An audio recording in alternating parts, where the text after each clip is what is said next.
Oral history, the purpose of oral history, is to draw out personal information, knowledge, and experiences that would have remained hidden. Interviewing ordinary people who saw extraordinary events, or ordinary people who led ordinary lives in extraordinary times. To me, storytelling has a beginning and an end, whereas oral history is just an ongoing saga, if you will.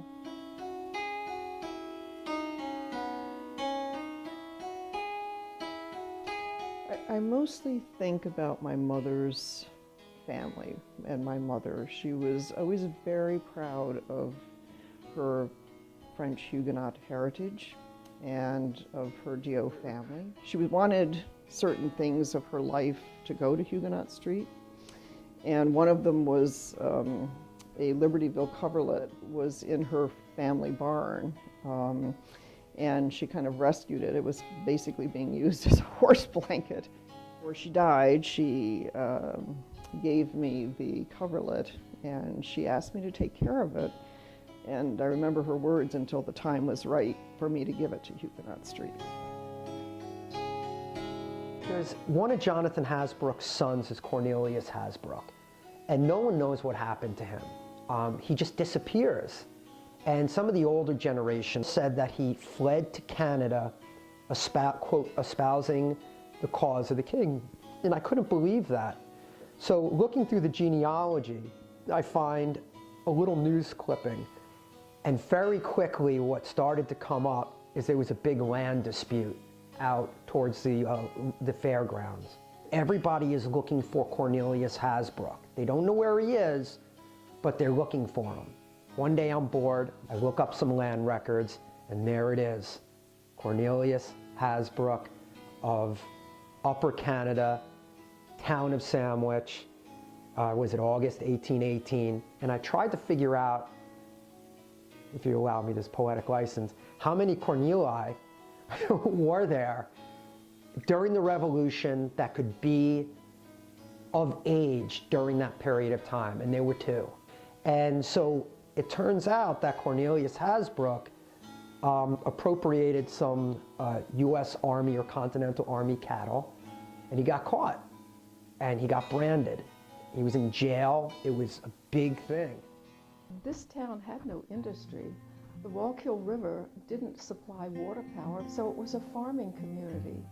And once they lost their slaves to manumission in 1827, they also lost a good part of their labor force. And then you add the other end of it, which is the Erie Canal, which connected the state's western regions, which would grow huge swaths of grain, acre after acre.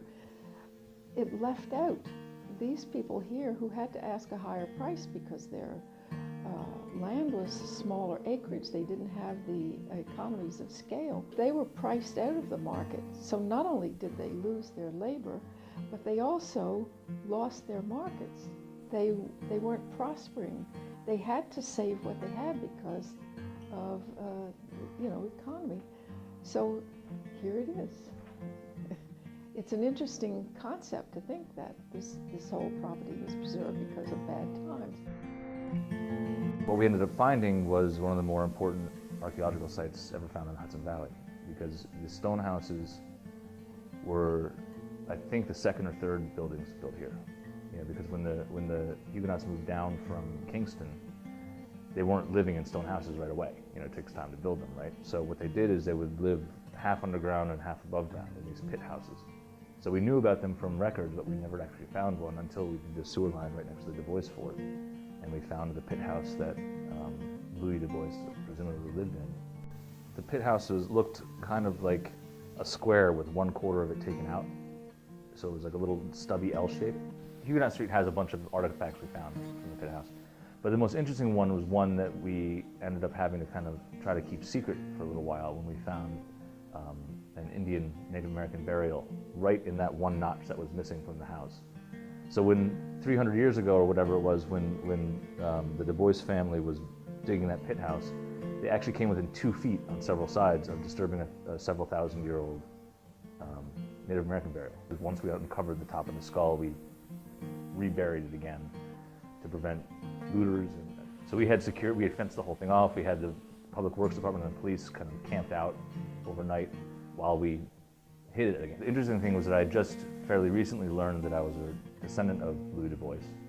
So it just kind of had this interesting synergy where, you know, my 14th great-grandfather dug this house that we had uncovered and lived there and had just missed this. And then have, you know, Louis' descendant be the one to uncover it 300 years later.